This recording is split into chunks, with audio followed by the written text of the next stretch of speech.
Good evening, ladies and gentlemen. Welcome to another episode of Monday Night Live. Marshall's keen to say hello to everyone. Guys, there's a couple things I want you to do for me before we introduce our guest. Jump in the comments and let me know where you're tuning in from. I'd like to know who's out there, who we've got on this special live this evening. So drop in the comments and let me know which city you're tuning in from. The second thing I would like you to drop in the comments is what you think of my moustache, because this is the last day of Movember, and I think I've done a pretty good job, to be honest. But this will be going off tomorrow. There'll be no more Mo for another year at least. So drop in the comments and let me know you're out there. We've got Ash Grunwald who's jumped in. Hi, Shaeed. Rob in Melbourne, how you going? Welcome.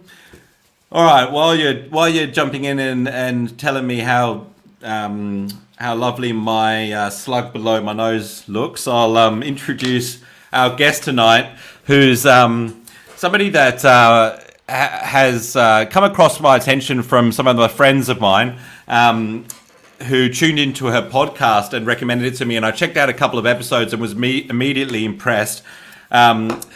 Danni Carr, who started the How I Quit Alcohol podcast and has subsequently written the How I Quit Alcohol book, talks about how she made a decision at the start of 2018 to quit drinking, and then, what are you doing, buddy?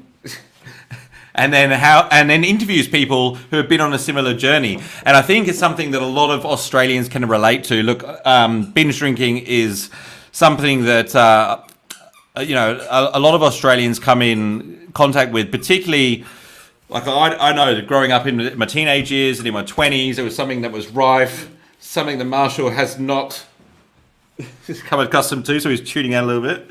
But she's also got a business, Earth Bottles, which she's going to share us about. Without further ado, ladies and gentlemen, please give a warm Monday Night Live welcome to Danni Carr. Hi, Danni. Hi, how you going? Yeah, good. How are you this evening? I'm fantastic, thank you. That was a great intro. Thank you. I was trying not to get distracted by Marshall. He's got a toy kangaroo that he's trying to get my attention with. It's very cute. I just wanted to... Oh, we've got Bill from New South Wales. We've got Amber from Cape Town. Who else we got? We got a LinkedIn user, which is showing up. The name's not showing up. Who says Mo? Bleach the Mo. We've got a few references coming in about the moustache. Okay, cool. Someone from Pakistan as well. Pakistan. Yeah, we've got people from all over. Oh, Rob Finlay. Okay, I'm with you. So, Danni, I would love to hear your story. You know, what led to you making the decision, first of all, to change your life, and then, and how that manifested, I guess, into a podcast and in the book. And please share your story with us. Okay, well, I guess, like everyone, a lot of Australians, just binge drinking culture has sort of really crept in, and the progressive nature of alcohol is such that it sort of builds on itself. And when my husband Ash is a musician, he's on here tonight watching. Shout out to Ash. He's away on tour. But just within that scene as well, there's just so much binge drinking. It's like it's expected of you. And it just started to spiral out of control. And I remember just constantly waking up, hating myself, waking up in the morning, just like, oh my God, what did I say? Who did I call? Who did I text? Oh my God. And not remembering going to bed, and then sort of getting to the point we've got 2 young kids. So I hate to admit this, but I'm, all about being open and honest, like not remembering putting the kids to bed, at certain nights, and just feeling like this is not what I want for myself. I've always wanted, more for myself, and I just decided this is no good. And Ash was feeling much the same. So there was a group of musicians, Scott from the Living End, the bass player from the Living End, and his partner and a couple of other friends.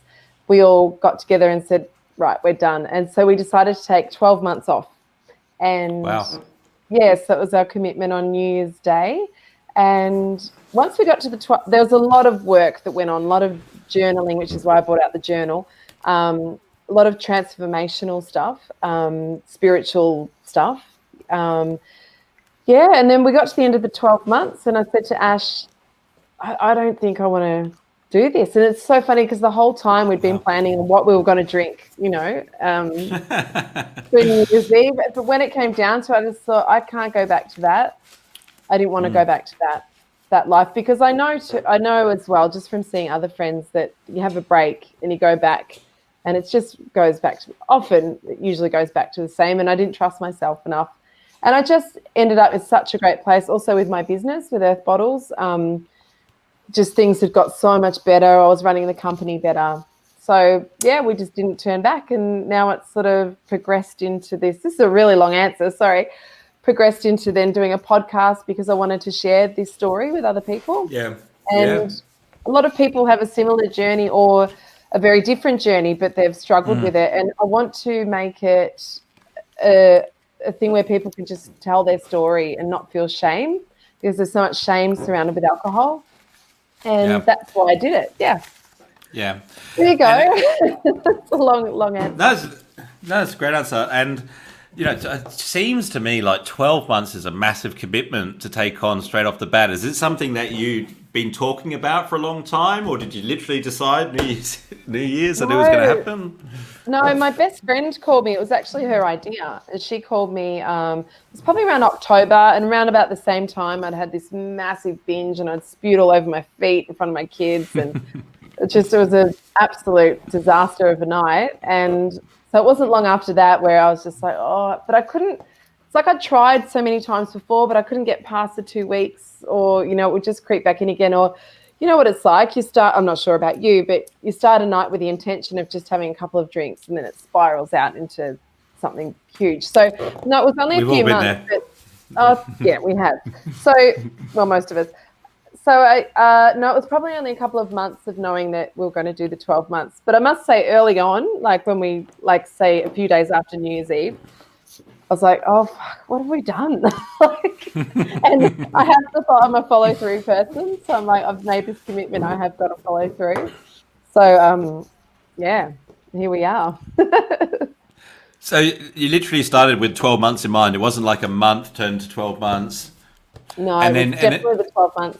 Yeah. And through the podcast, you seem to have connected with a lot of other people that have, taken the same path.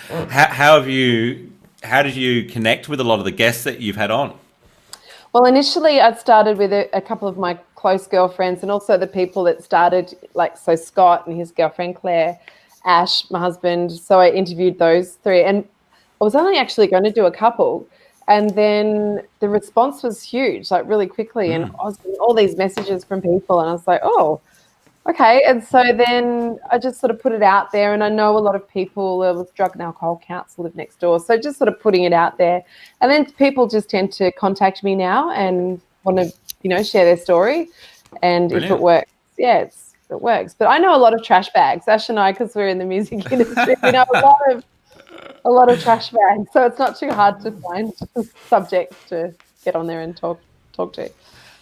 And it's a great source for people that, a lot of people just, I think when I listened to it, there was aspects of the interviews which, I could relate to. And I think it's important for anybody that wants to, if they want to, pursue that path, to know that they're not alone, and know that there's people that have been through similar things and have made a decision to change your life, and that it's possible.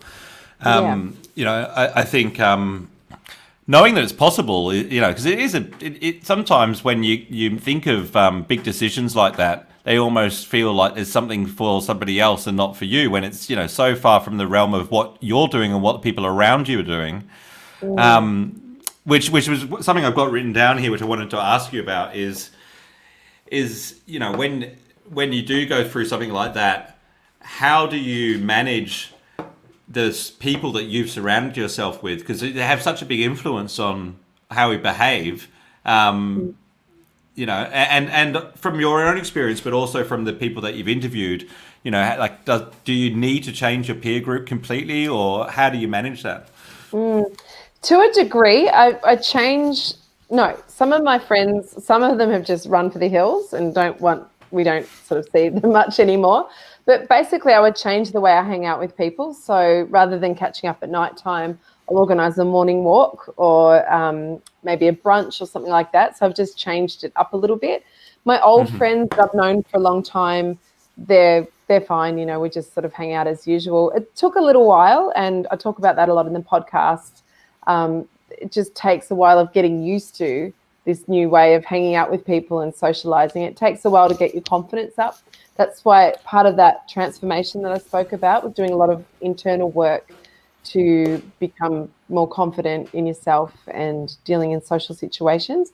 But I definitely would say that our peer group has changed a bit, yes, because probably people as well that we thought were boring before because they didn't drink, we hang out with now all the time. Is that Well, terrible? this is one of the this is one of the fears that comes up, and I know I read this on your website. The people are a bit afraid that they will become boring if they, take the leap and stop drinking. But has that been your experience? I imagine it hasn't. No way, I'm so not boring. No, we still have heaps of fun. In fact, I'm less of a handful for sure. Yeah. So it's probably, I don't know. No, we still go and do stuff, and we still party, and we still dance and things like that. It's just doing it without alcohol, and it's so doable. The thing is that when you go on this journey, and if you really, really do it and do it with this kind of light heart, with a fun intention, not this sort of like, I'm missing out on something. You see what you're giving yourself. You see the gifts that you're giving yourself. You let the transformation happen, and things just unfold. Like life just becomes so amazing. And I don't even have the words to express how much life has changed from not drinking. But particularly in the business, from my business too. Like that was huge. Like, because sometimes I'd be so hungover I couldn't even have a meeting with my staff, or I'd be like, oh my God, I couldn't make decisions. I made stupid decisions at times. So it's helped so many levels of everything. So for the entrepreneurs out there, I think it's an amazing thing to do. You're just more switched on, more clear. Oh, absolutely. I'm sure there's people that are tuning in, but they can relate. But I certainly can, walking into meetings hungover and thinking, why am I making this harder on myself? I know. And it has to be. Yes, because you just get so much more of that mental clarity back that, especially after you've been doing it for a few months. Yeah, you really start to notice the impact. You have more time. This is the other thing I found. There's a lot more time to work on yourself. So I'm like just chewing through books. It's like I cannot get enough information, and I'm doing courses all the time. And there's just so much more time in the day, where before I'd probably be hungover watching Netflix, eating bad food, that kind of thing too. So it's just all positive. There's no negative. Yeah. And you've basically created a place that people can go for inspiration and to hear stories of others. I'm curious to know if you've had mentors yourself, or places that you've drawn inspiration from, before you started your podcast, and if you've had any mentors or support along the way. Not really as such for the alcohol thing, but as I was saying before, I went and did the Tony Robbins thing, the Business Mastery in Florida in February, but I had already been sober for, I think it was around about a year, or 2 years when I did that. But basically my mentors are people like Wayne Dyer, who's passed now, but it's in what I listen to. And so it's just constantly feeding myself with, inspirational type people. So lots of podcasts, lots of audiobooks, that kind of thing. And awesome. That's my mentor, I guess. And then within our group as well, just like Ash and Scott and Claire, the people that joined the group at the start, we've sort of been each other's mentors, I guess, in a way. Particularly at the start. And I guess I think your story is also a little bit different to the way I understand it, and I'm sorry for putting words into your mouth, but you're not. I wouldn't classify you as an alcoholic. You were a binge drinker, right? Which is a bit different to a lot of the stories that you come across in, say, Alcoholics Anonymous, for example. Where people are like drinking every day, which was, I think, it makes it particularly interesting because a lot of us can't relate to that, drinking every day, waking up, having a drink, but we could relate to the binge drinking stuff. What's your opinion on? Do you have an opinion on Alcoholics Anonymous and what they preach, or did you not really get involved with that? Well, I didn't get involved with that at all personally because, as you say, I wasn't an alcoholic as such, but binge drinker, But a couple of the people I've had on the podcast have used the 12-step program. They've needed it. They've been daily drinkers. One of them was my really good friend, Lyndall, that I went to high school with. She's currently doing AA as well for her. And I think it's great for those people who need that. But then there's a lot of people... Yeah, I think it's whatever you need or whatever you need to get you through. So, and there's some binge drinkers certainly that go and use the AA. They do the 12 steps as well, and they find that works. It wasn't for me, but definitely I didn't need it at that level. But I certainly would recommend it to people who are daily drinkers or who just, there's a physical addiction there. Yeah. I'm just checking out some of the comments. There's one here from Michelle. Is that your mum? That's my mum. She jumped in. My number one fan. But your mum's hot. Oh my God. My mum is hot. Yeah.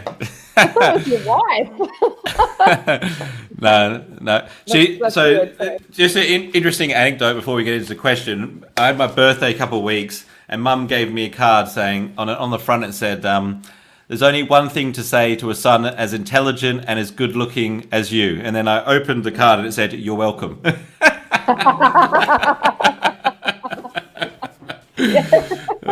Yeah, that's awesome. She's gorgeous. Oh my God. So what did she say? This is really interesting. Did you find there was a certain point when you did not miss the alcohol? Yes. Did it get easier with time? Or did you have to say? I think at the start, Michelle, I found it at the very start, the first few months, I found it kind of tricky. Now I don't even think about it, honestly. And I think there was a time maybe 8 months in where I was cooking and that was a trigger for me, and I was that close to caving. I was just like, and I even went and bought this bottle of red. I was over in Margaret River. I think just being in Margaret River. But I didn't do it in the end. We had a WhatsApp group, and I remember on the WhatsApp group going, "Oh my God, I think I'm going to cave. I can't, rah. And Scott was the one who messaged me, and he's just like, "Don't you fucking dare put that thing to get outside and have a cup of tea." And I didn't do it, thank God. And no, and there's different things that pop up where it will be like, but for me, and this is what I do in the coaching too, is about knowing your why, like what Tony would say, and really drawing on that and knowing why you're doing it and remembering that always. And I don't know, that just seemed to help me get through. And I'd made the commitment. So once, I made the commitment, that's it, And at that stage, I thought I was going to drink again too. At that stage, I thought, 2 more months, yeah. So, and that's it. That's the other thing that you're doing now is you're providing coaching for people that want to go down a similar path. Yeah, it's been amazing. That's really exciting. And do you are there other things that you help people get involved with to help them on their journey, like things like exercise, meditation, or anything like that? What sort of practices do you encourage people to follow? So I'm not doing this full-on plug here, but here's our playbook. Oh, there it is. Basically, the playbook's got things month to month for people to add in. So that's it's kind of based on the journal that we all had ourselves when we took the first 12 months. So it's like the first month is about gratitude, like starting a gratitude practice. And then the next one's about musts, like things you must do, I ams, so you're writing all these affirmations each day. That's the sort of foundation, setting that stuff up. Then we go on to like starting, an exercise routine, meditation, goal setting for the future. And because to me also it becomes more about quitting. It's not just about quitting alcohol. It's about this whole vision you create for yourself. And it's about at the start too, when I'm coaching someone, it's about what is it you want and how do you want your life to be? So it's alcohol kind of becomes an afterthought when you're sort of looking towards that bigger vision of what you want. Yeah. Yep. Yeah. So yeah. Yeah, there was definitely a point in my life where my weekdays started to become more fun than my weekends. And I think that was a big shift for me. You know, when I was working in a job I hated, or I was living in Hong Kong for a while, and I really didn't enjoy my job. It was like all about what was happening Friday and Saturday because I was just looking forward to it all the time. Like, you know, and when I started to live in alignment with my values, I believe, you know, it was more important for me to be able to show up during the week than it was to have a rager on the weekend. I think that was a big shift for me. Yeah, it's exactly that, when the values, you know, when they start. And that was what was happening with me when I was waking up hungover all the time, or waking up not remembering going to bed. I'm like, this is not me. Like, and I really, family is really high on my values list. So like, what, this is not, you know, and that's when you're out of alignment with yourself. It's when things start to go all wrong on the inside. You get depressed and things like that, anxiety and whatever. So living in alignment with your values is huge. So yeah, makes a big difference. And how long have you been doing the coaching now? I started, probably started that about 6 months ago. And that I kind of fell into that, and then I went and got accredited to do life coaching as well. I sort of tend to do that anyway with people. I'm a bit of a, like, if people want to start a new business, or I'll be that person that's like, you should do this. And then I'll just hassle them for ages. Ash is always telling me off for doing that. It's like, you should do this marketing thing and and this is your funnel and rah, rah, rah. I can't help myself. So it's worked out really well because I get to be paid for telling people what they should do with their lives. But it's really well, I mean, there's a huge need for it. You know, we all need to be held accountable, and it's just so much easier. I mean, first of all, to be able to bounce your own thoughts off somebody, but also sometimes just to get a second opinion on things. It's so hard when you're so close to it all. I think coaching's so important. And can you tell us a little bit about the challenge that you've got planned for the early next year? Yes, so it's starting on January 1st, and it's going to be just a 3-month challenge. So it'll be basically, people will be doing a group coaching call every Sunday where everyone can check in. There'll be a Facebook group as well, and then I'll be emailing people out during the week just to give them different prompts and things like that, how to do their journaling and things like that, and just try and coach them through the first 3 months, and then hopefully they love it enough that they want to keep going, and you know, and see how they go, and see if they want to go into a 12-month challenge or do another 3 months. But it'll be really good. I mean, that's when we start, and I think it's a really good time, January 1st, to go. Yeah, I'm going to do this. So it's cool. Hopefully it'll be good. Yeah, that's exciting. And so where can people go if they want to find out more about that or yourself? Yes. Okay. So they can go to the website. My website's iquitalcohol.com.au. Otherwise, they can go on Instagram, How I Quit Alcohol, or the podcast as well is How I Quit Alcohol. So I don't know. Highly recommend. Yeah, highly recommend checking the podcast out. And if you're on Instagram, jump on there and follow Danni. I think it's awesome what you're doing, and I hope that we can do this maybe again sometime next year and see how the challenge went. Yeah. Maybe you should join the challenge, Nathaniel. Maybe I should. I saw you there posting there with your rosé last week. Did you? Oh, busted. Yeah. Something to think about. I'm sure my mum will be a fan for you saying that. She said airbrush photo. She's gorgeous. Anyway, yeah. All right, Danni. Well, thanks so much for joining us. That was really inspiring. For everybody tuning in, have a fantastic week in business, guys. Go out there and crush it, and we'll see you next week on Monday Night Live. Thanks for watching. Thank you.